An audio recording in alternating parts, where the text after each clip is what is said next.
Alright, today we're making the best gluten-free apple pie you will ever eat. And before you ask, yes, it's actually flaky, and yes, it actually holds together pretty well.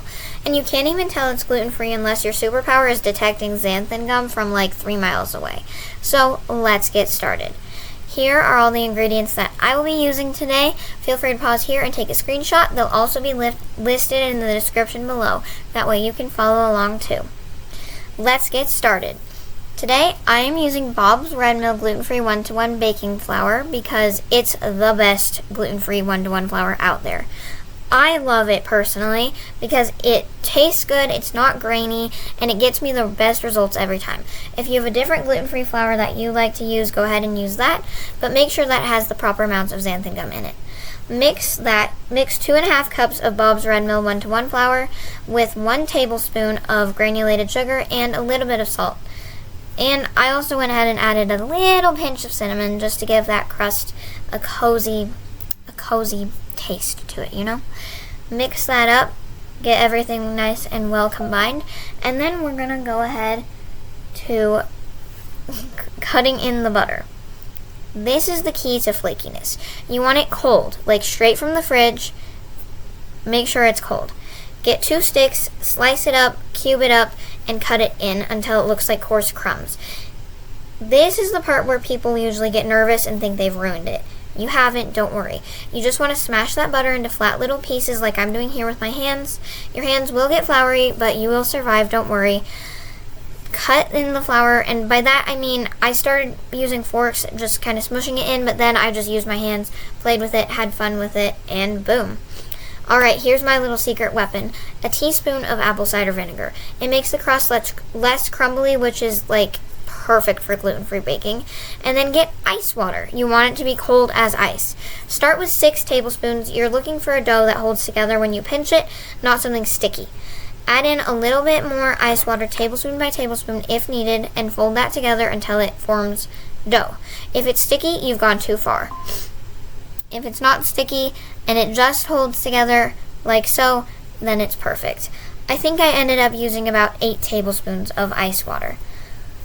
You want the dough to stick together and hold together in a ball, but not stick to your hands, if you know what I mean. Don't overmix, it's not a workout, save the arm day energy for something else. And here's my hack for rolling out gluten-free pie crust. You're going to split it into 2 balls. Split the dough into half, put it in 2 balls, put it on plastic wrap, roll it out like so with a sheet of plastic wrap over the top. That way it doesn't stick to your rolling pin, and that way, once it's all rolled out like so, it doesn't have to be a perfect shape or anything. Once it's all rolled out, you can just wrap that baby up and chill it for at least 2.5 hours in the fridge. You can do it overnight if you want the I actually planned ahead bit, but I did not, so I chilled it just for 2.5 hours and that worked fine.